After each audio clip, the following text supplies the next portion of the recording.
Saya Desi Salviani, Anda sedang menyaksikan News Update Warta Kota. Presiden Prabowo Subianto melakukan pertemuan bilateral dengan Sekretaris Jenderal PBB di Brazil pada Minggu 17 November.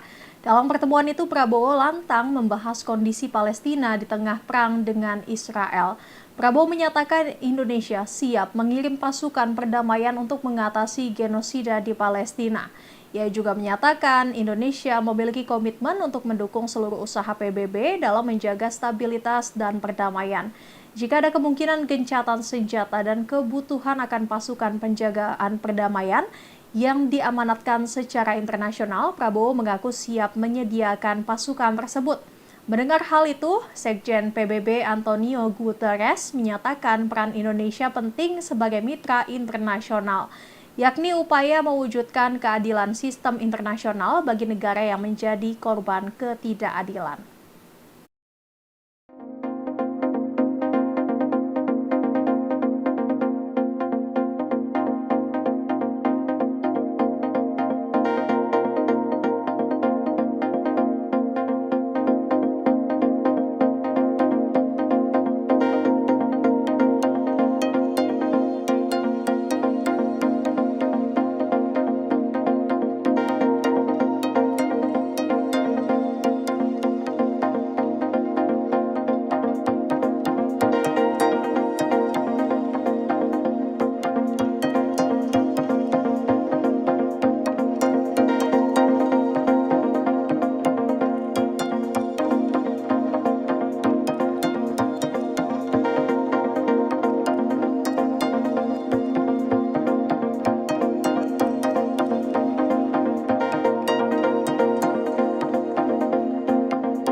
Calon Gubernur Jakarta nomor urut 1 Ridwan Kamil atau RK menyinggung Basuki Cahayapurnama alias Ahok saat menyerang Pramono Anung dalam debat Pilkada Jakarta.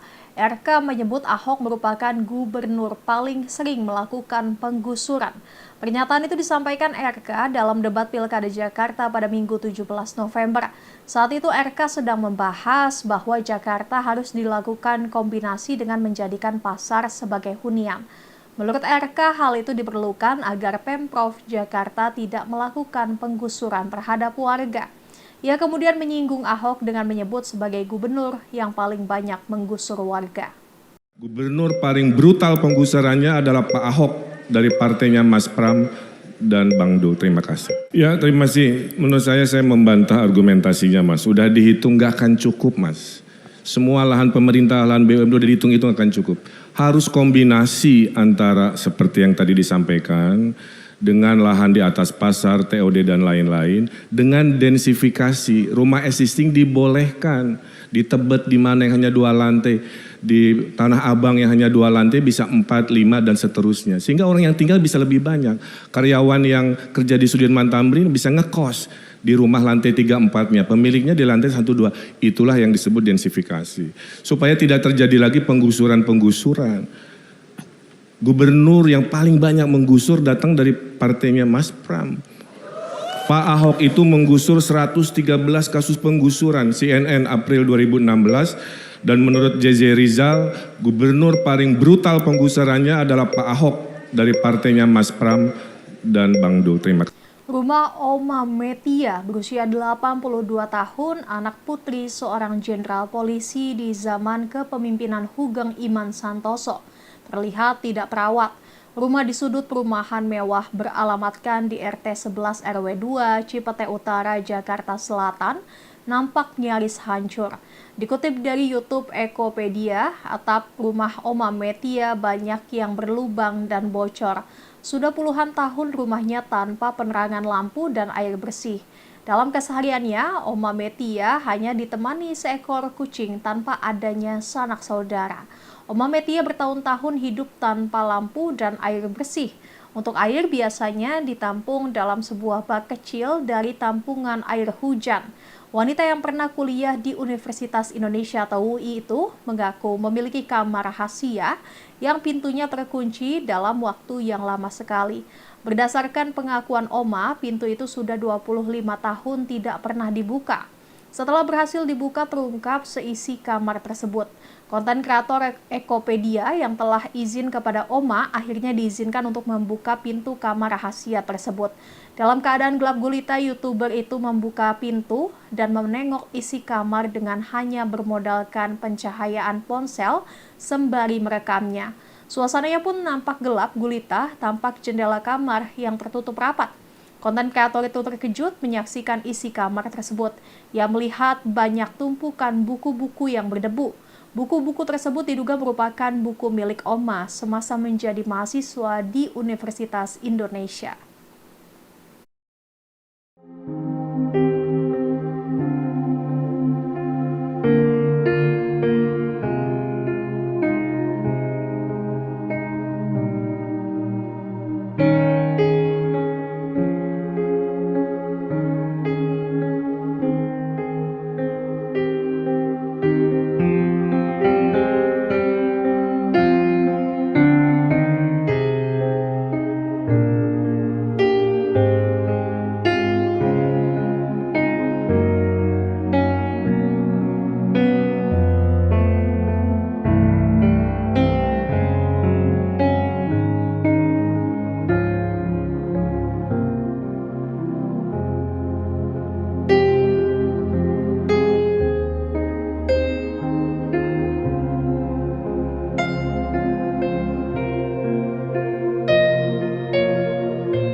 Aksi pembacokan menggegerkan warga di Desa Ketapang Lauk, Kecamatan Ketapang, Kabupaten Sampang, Madura pada Minggu 17 November.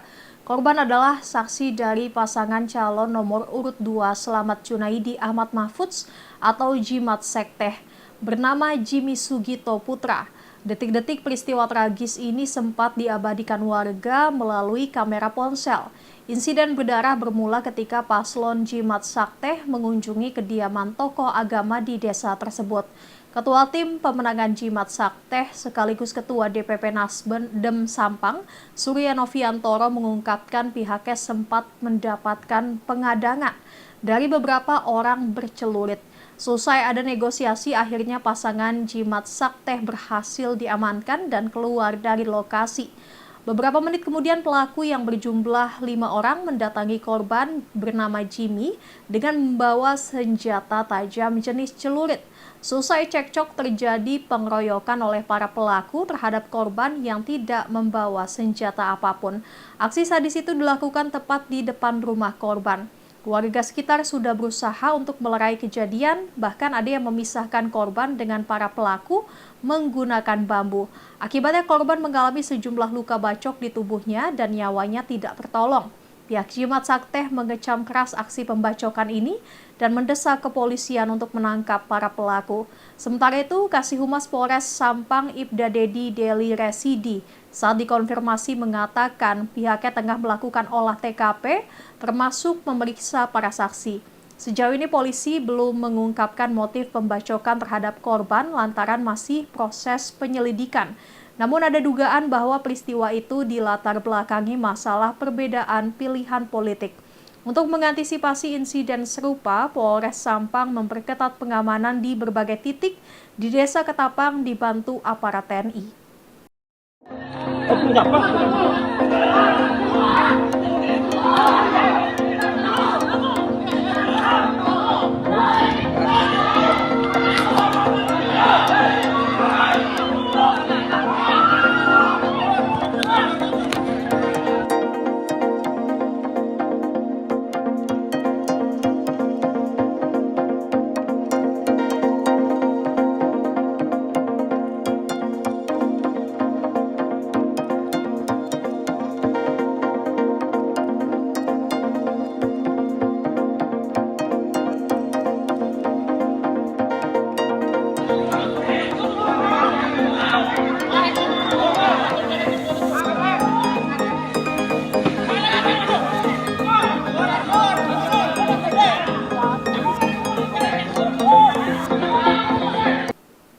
Pesawat tempur Israel menggila di jantung kota Lebanon pada Minggu 17 November. Israel menargetkan lokasi sipil dan keagamaan di Lebanon. Hal itu menandakan Israel tanpa pandang bulu melakukan serangan di wilayah tersebut. Kantor Berita Nasional melaporkan jet tempur Israel melakukan sedikitnya 27 serangan udara. Serangan tersebut menargetkan sekitar gereja Our Lady of Salvation dekat rumah sakit St. George di daerah Hadad di pinggiran selatan Beirut. Selain itu juga menargetkan bangunan perumahan 12 lantai di lingkungan Syiah. Jet tempur Israel juga melakukan serangan udara di lingkungan Burj al-Barajneh di Beirut Selatan. Tidak ada laporan langsung mengenai korban jiwa, tetapi serangan udara tersebut menyebabkan kerusakan parah pada bangunan di sekitarnya. Jet tempur Israel melakukan 16 serangan udara di beberapa kota perbatasan. Serangan itu menghancurkan beberapa rumah warga. Serangan pesawat tak berawak Israel menargetkan sebuah rumah di dekat gereja St. George di kota Jeddah, memicu kebakaran bangunan tersebut dan menyebabkan kerusakan pada gereja dan bangunan di dekatnya. Serangan udara Israel juga menargetkan 2 rumah di kota Tura dan Marakah di Lebanon Selatan.